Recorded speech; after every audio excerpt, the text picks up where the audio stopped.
The Millersville baseball team opens its season this Saturday against Winston-Salem State, and I'm joined by head coach Jon Shehan. Coach, notice I didn't start out by saying the nationally ranked Millersville baseball team because I know how you feel about preseason polls, and even though you are in the top 10 in pretty much every major poll, it doesn't really mean a whole lot to you, does it?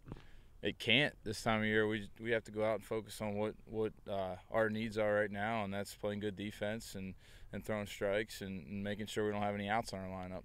Well, one of the big voids missing from last year, Corey Phelan in right field, Ryan McCormick at second base. Both of those guys were Gold Glovers last year.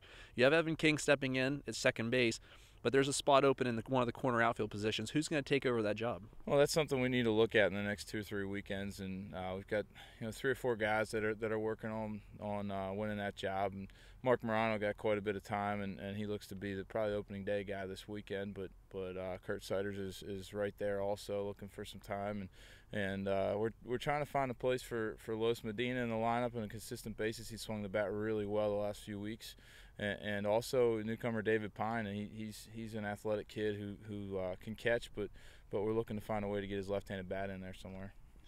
Well, tell us a little bit about what the pitching rotation looks like to start the season. Who are we going to see on the mound this weekend at Winston-Salem State? Well, we've got the four guys that most people probably predict, and Rothschild, Meza, McMonigal, and Barton, and all those guys are seasoned veterans now, and we're looking forward to seeing what they can do on a weekly basis. But we've got 3 guys that are vying for those last 2 starting roles, those consistent starting roles on Tuesday.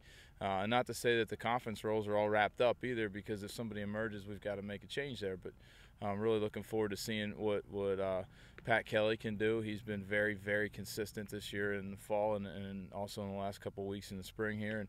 And Brian Black's back in that role again this year. He's made some improvements, and newcomer Mark Royer. It's not every year that you open the season with a team you played in the NCAA Atlantic Regional like Winston-Salem State. What do you know about them, and what do you expect from them?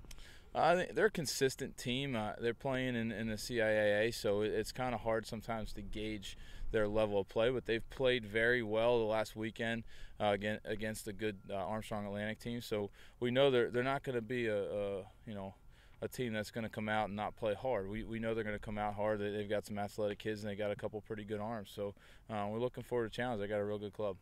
Well, Coach, we're just 9 days into February. We're standing outside at practice. You've had a lot of chances to get outside and practice. How big of a benefit has that been for you this year? I mean, our indoor facility is fantastic. It's one of the best in the East Coast, so we really don't lose much when we can't get outside. But the fact that we've been able to get out on the field really benefits our outfield, especially with the young guys in that corner position.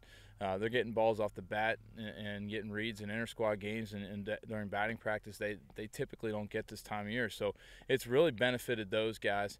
It's benefited Mike August and Evan King, who've had some time to really work through some things, not just in the fall, but the last couple of weeks. We really try to rep things out this time of year, and they've gotten a lot of quality reps together, so it helps tremendously. All right, Coach, thanks a lot for your time. The Marauders open the season on Saturday at Winston-Salem State and follow that up with another doubleheader on Sunday. We'll have all the news for you at MillersvilleAthletics.com, and also check out Coach Sheehan's Twitter page at Coach Sheehan. He'll have all the updates for you there as well.